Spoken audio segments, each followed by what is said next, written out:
2208 release of SAP S/4HANA Cloud Transportation Management sees some of its integration scenarios enhanced with new capabilities.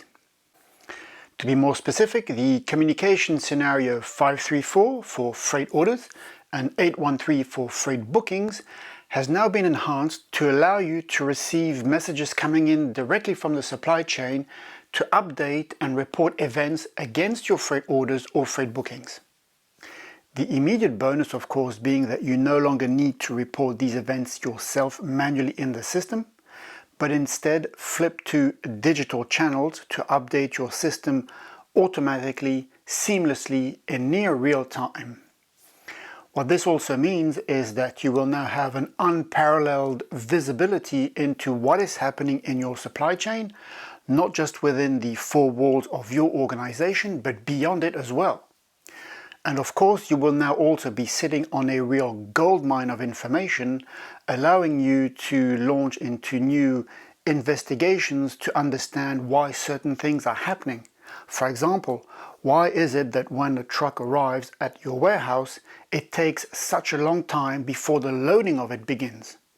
Also, the availability of this information is possibly going to allow you to have better discussions and negotiations with your customers and carriers to negotiate different pickup and delivery windows that are accommodating to everybody, yet also allow you to spread the load on your warehouse across the entire day as opposed to at peak times only. The events that you can also report through this digital channel have been enhanced. Of course, as you know, within S4 you had the ability to report the arrival, the check-in, the check-out and the departure of a truck, but now you can, via this digital channel, also receive additional messages such as the loading start, the loading end, the unloading start, the unloading end, thus giving you even more and better insight into what is happening within the life cycle of a particular freight order. So without further ado, let's just jump right into it and see how you can set up those integration scenarios to start sensing and receiving those events from your supply chain directly into your system. Okay, so let's just jump right in. For the sake of speed, we have already created a sales order, and the only thing noticeable about that sales order really is the fact that it had a shipping condition that said that the sales order should be planned with transportation management inside SAP S/4HANA Cloud, which in turn created a freight unit that we have already planned to this freight order here. So let's open up the freight order and look at its content. We can see the freight order has already been assigned to a carrier. From a subcontracting point of view, I can tell you it has already been sent to the carrier and accepted by that business partner. We can see the distance calculation has already occurred. The charge calculation has also occurred.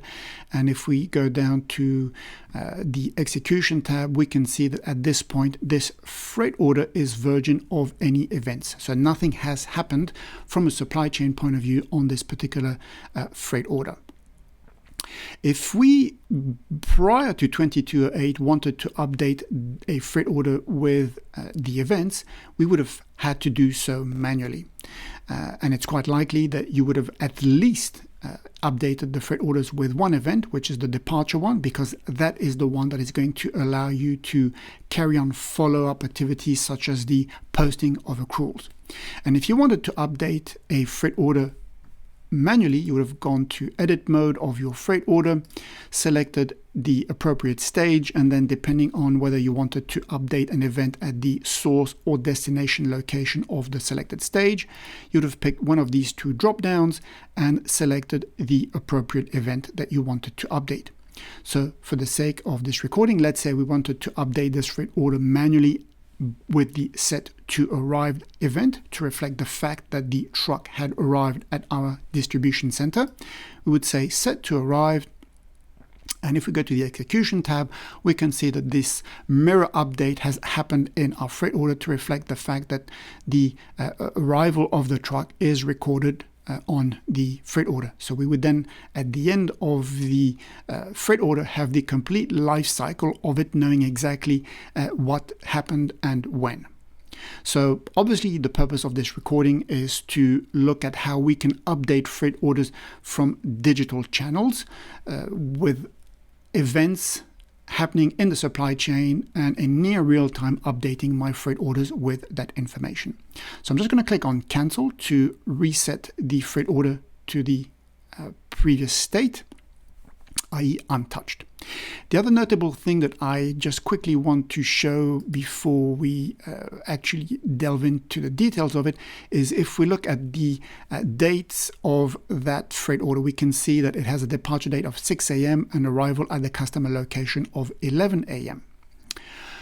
Let's go back to the execution tab, and now let's also bring in our sidekick Postman, which is what we are going to be using to update our freight order with those events coming in from the supply chain. Now, if you want to update your events in TM, then you need to leverage the communication arrangement SAP_COM_0534. And I certainly strongly encourage you to look at the documentation that is available for this particular communication arrangement. There is also a separate one if you want to update events for your freight bookings. In the documentation, you'll find sample payloads. You'll also find references to support notes that give you more details. You can also download WSTL files, everything to really get going yourself with this particular API, which happens to be a SOAP API. So here we are in Postman. I've already prepared it. I've indicated my authentication information. The only thing that is really noteworthy in the payload is obviously the enterprise service that we're using, which is going to be transportation event bulk notification in.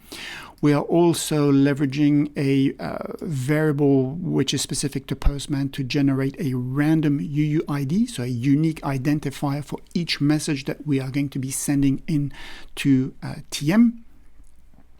In terms of other notable information is the internal ID of the sender party, which in this case corresponds to the ID of my carrier, which we can see is also indicated there, 173869095. Let me make this window a little bit smaller so that we can have both when we play around with Postman.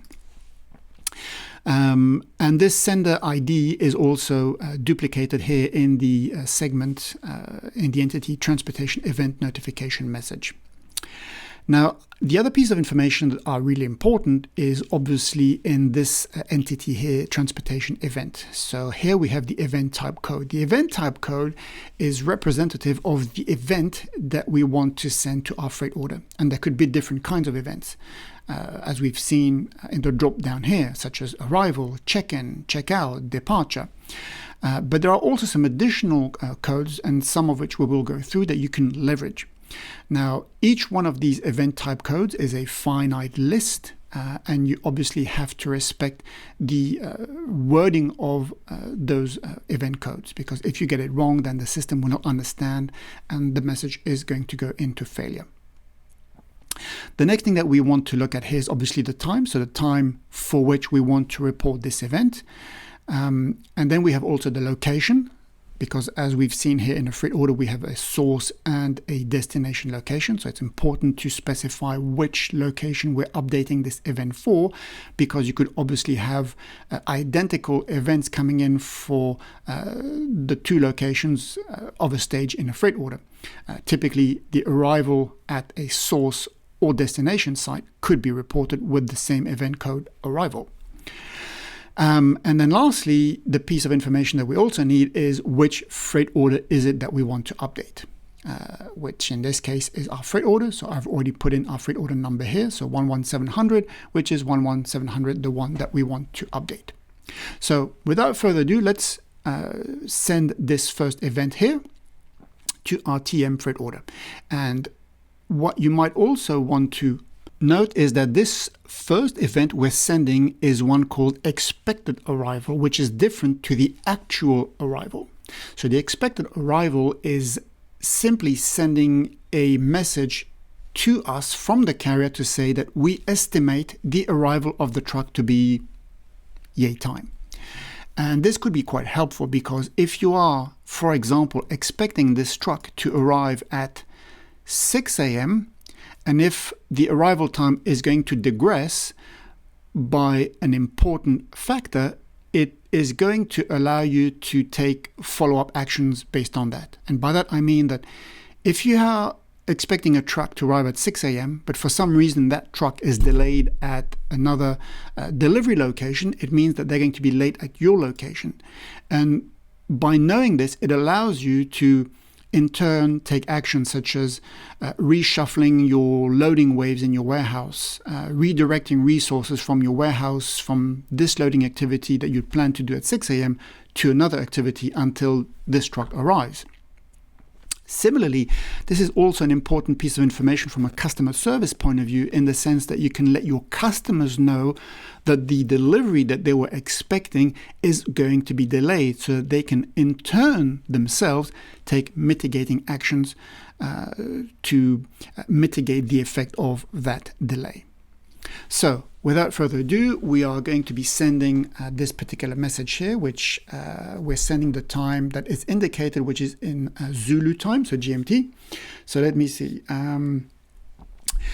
We are going to, for example, here say that we want to send at 1:20 p.m. Zulu time, so that should be 6:20 PST time, which is the time zone of our distribution center.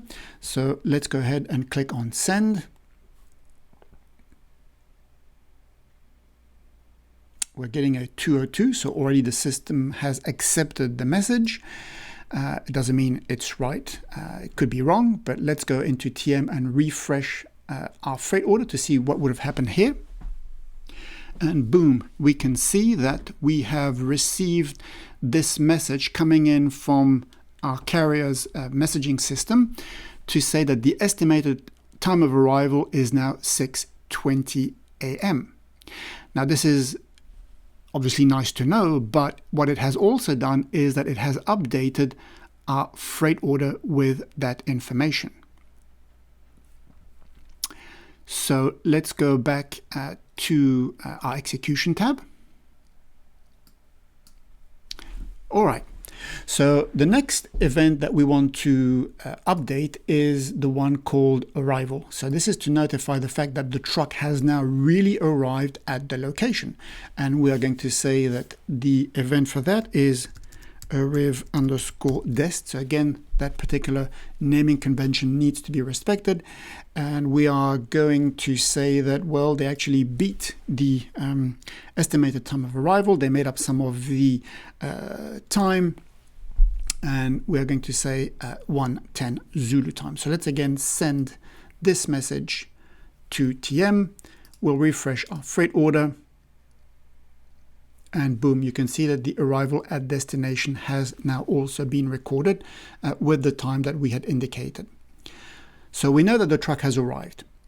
Then the next item or event that you could report, if you wanted to, of course, and if we go with the ones that are already available in your freight order, would be the check-in. So once again, we are going to update the type code with check-in, and we're going to say that we're super fast. So this is 1:11. Again, we send the message. We refresh our freight order. And we now have the check-in coming in at 6:11. So I also want to highlight another event that may not be one that you necessarily had as available in the drop-down list, which is the loading.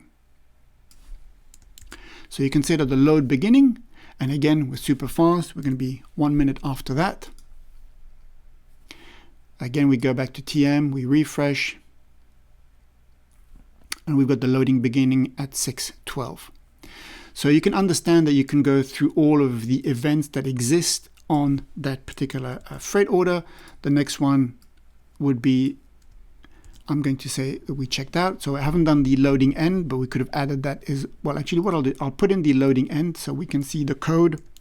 So I'm going to say load end. Again, we're going to be 1 minute later, moving super fast today. Again, we refresh our freight order. We've got the loading in 1 minute later. Now I'm going to go back to putting in the checkout. And again, we're going to put 1 minute later. Refresh our freight order. We've got the checkout. And then obviously the last one, that is when the truck is departing the location. And here we're going to say departure. And this time will be a little bit more slack. 2 minutes later. Refresh. And boom, we've got the departure. So obviously what this means is that some of these events could have been sent through from your carriers. Some, such as the load beginning, load end, are events that you would have captured yourself. So if you had, for example, a terminal in your warehouse that you could have sent internally to your own system to reflect the fact that the loading started and finished at this particular time.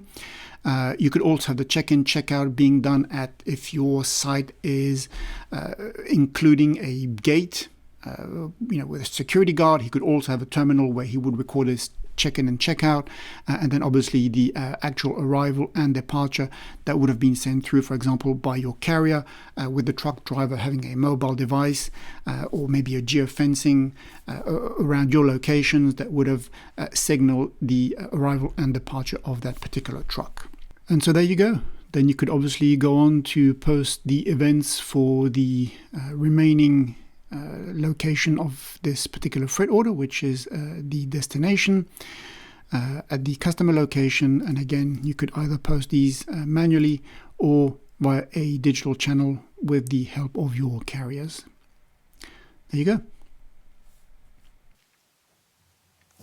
There you go. I hope that this recording has been instructive and it's going to open new pathways for you to adopt these capabilities to give you better insights into what is happening in your supply chains. By all means, and certainly I encourage you to fully read the documentation around those communication scenarios where you will find sample payloads to get you going, and you can, just like I did, start by testing with Postman to really understand the additional business value that this is going to drive in your organization. Until next time, stay safe.